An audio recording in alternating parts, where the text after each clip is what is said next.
E olha só, numa carta publicada pela revista Nature, olha aí, cientistas dizem que Javier Milei é um risco para a saúde pública argentina. Esse é o assunto aqui do plantão do Meteoro.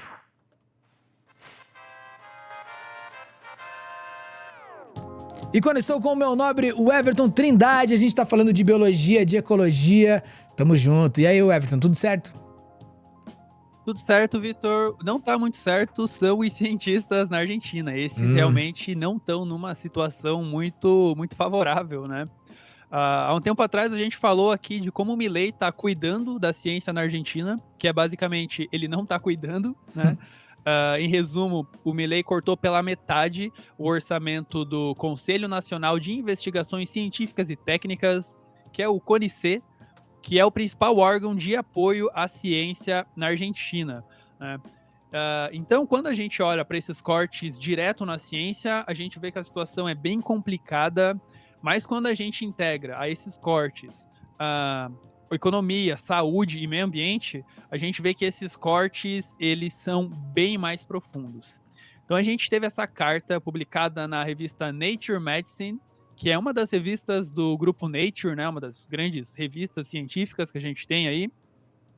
Então a gente teve dois cientistas, uma delas uma brasileira, que apontam como essas políticas de extrema direita, essas políticas neoliberais do Milei, elas acabam criando um cenário de extremo risco para a saúde pública. Eu trouxe aqui a manchete dessa carta publicada na Nature. Você pode colocar para gente? Então tá aí, né? Os riscos à saúde das políticas neoliberais extremas, ou das políticas extremas neoliberais na Argentina. Quem assina essa carta é a Lorena Barberia, que ela é aqui do Brasil, ela é brasileira, ela é do Departamento de Ciências Políticas da USP, e o Jorge Geffner, não sei se eu pronunciei o sobrenome dele corretamente, mas ele é da Faculdade de Medicina da Universidade de Buenos Aires e ele é um dos funcionários, um dos cientistas que recebem apoio do CONICET, né, que é esse órgão de apoio à ciência argentina. E eu li essa carta e vou trazer um resumo dessa carta aqui para vocês. Nessa carta, eles listam basicamente 8 pontos em como as políticas do Milei afetam a saúde pública. O primeiro ponto é que, basicamente, o Milei, para surpresa de 0 pessoas, o Tcharam! Milei é um negacionista. Sim. Né? Ele questiona, ele vem com o pacote completo da extrema direita a bublé das ideias. Né? Ele questiona as mudanças climáticas, e ele questionou o isolamento social durante a pandemia, por exemplo. Né? Então você tem um líder negacionista, a gente viu aqui no Brasil que não é uma boa ideia. O Milei ele tem aquela ideia lá da motosserra, né, de desregular a economia e de deixar o mercado totalmente livre.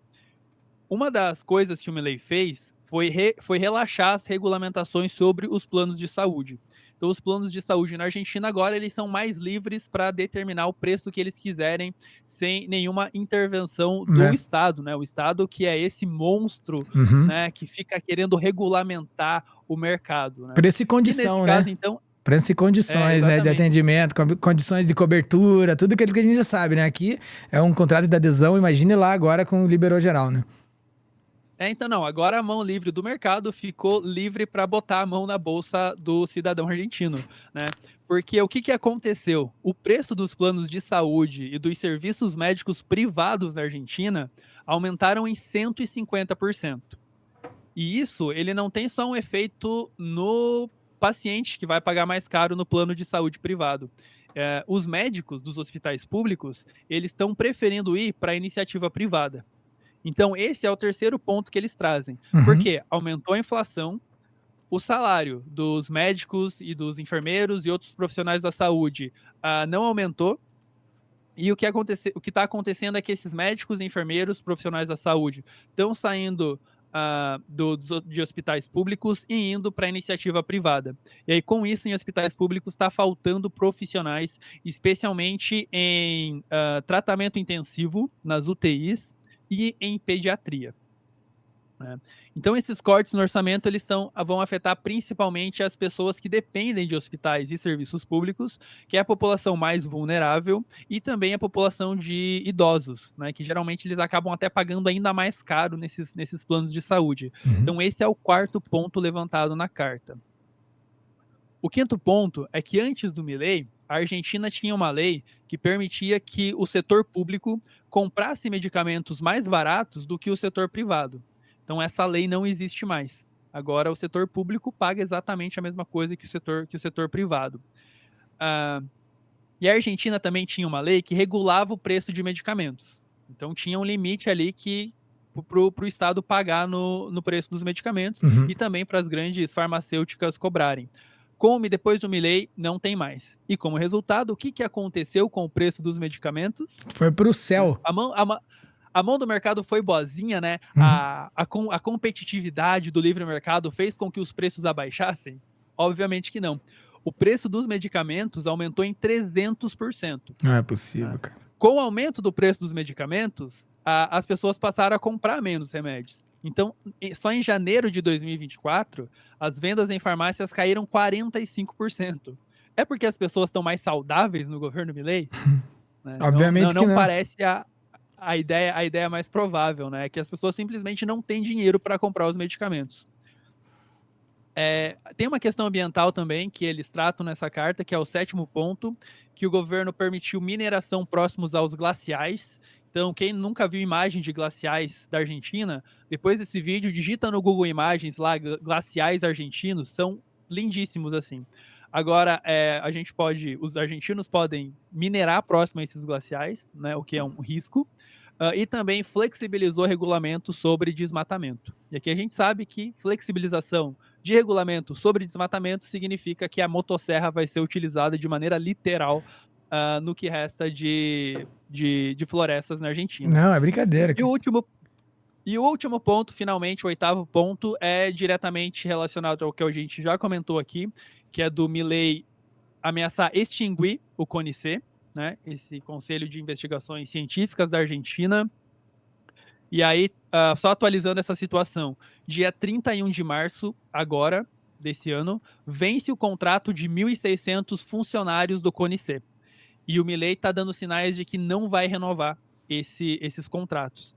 E aí o CONICET soltou uma nota sobre isso. Você pode colocar na tela para gente? Tá lá. Isso. Então tem uma declaração uma nota de repúdio do CONICET.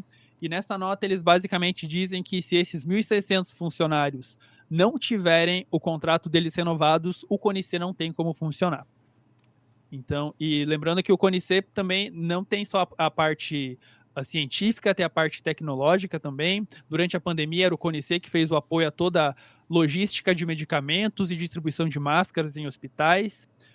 E tudo isso, então, me lembra uma frase do Carl Sagan, que ele sempre dizia que mais cedo ou mais tarde a mistura inflamável de ignorância e poder vai explodir na nossa cara. Explodiu na nossa cara aqui em 2018 e parece que está explodindo na cara dos argentinos agora. Não, é uma tristeza, né? O ultraliberalismo do Milei ali, ele mostra tudo que a gente já sabia que viria, né? Que aquela aversão a políticas inclusivas, né? Uma verdadeira aversão, né? A políticas inclusivas e as garantias fundamentais, dentre delas a saúde, né? Não estão nem aí para nada, né? E um descompromisso, acho que com a continuidade de projetos de soberania argentinos, de alguma forma, assim, né? Projetos que garantam, né, a pesquisa, que garantam medicamentos a sobrevivência, né? Medicamentos mais baratos, enfim, tudo que tem a ver com desenvolvimento, tudo que tem a ver com, parece ser diametral, né, com os interesses do ultraliberalismo, né? Como se, né, por exemplo, a mineração perto dos glaciais ia ser a grande solução do Milei, ou se, né, o aumento de 300% nos remédios não fosse o suficiente. Então, a gente vê esse descompromisso com o CONICET e com outras agências nacionais, inclusive a Agência Nacional de Notícias, que foi cercada na calada da noite por policiais e tudo mais, num espetáculo que tem esse cunho que você acabou de dar agora. Um espetáculo que é uma bomba estourando na nossa cara mesmo, de que como que a gente deixou isso acontecer, como que a gente permitiu que ideologicamente esses caras tivessem tanta força. E eu acho que quando a gente vê o Milei, a gente faz o paralelo com o Bolsonaro, assim, eu acho que a circunstância histórica não vai permitir, quem sabe, que o Milei tenha um resultado tão grotesco grotesco, tão terrível, assim, tão desumano quanto do bolsonarismo, que aí vitimou aí, né, mais de centenas de milhares de pessoas que não precisariam morrer na Covid e acabaram morrendo pela condução da política, né, de saúde da época e tudo mais, né, do governo Bolsonaro. Então, a gente vê que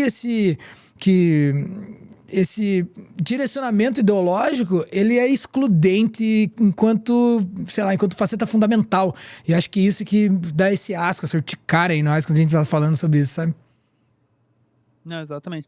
Você falou que é um descompromisso, né, com essas políticas públicas. Eu diria que é um compromisso. É um compromisso com a destruição dessas políticas públicas que envolvem saúde, ciência, saúde e meio ambiente. E a gente tá aqui, né? Segue atordoado com que a gente não consegue entender como é que esses caras primeiro chegam lá e depois como que essas ideias aí conseguem se perpetuar, né? De alguma forma. Espero que, do mesmo jeito que aqui a gente vai ter que desfazer muita coisa, acho que os argentinos, depois de passar por esse período tenebroso de Milei, também vão ter que desfazer muito desses trabalhos, enfim, excludentes aí que o ultraliberalismo vai deixar de herança para a Argentina. Muito bem, o Everton, muito obrigado pelas suas informações novamente. O Everton Bill, dê uma olhada aqui no trabalho dele. Ele que é lá de Ponta Grossa e é um violeiro de primeira. Valeu, Everton. Obrigado aí, cara. Valeu, até o Vitor. próximo plantão do Meteoro. E dê uma olhada aqui também, seja membro do nosso Clube do Fim e compartilhe aqui também os seus pensamentos, as suas ideias com a gente, com a equipe do Meteoro, tá todo mundo lá e até a próxima.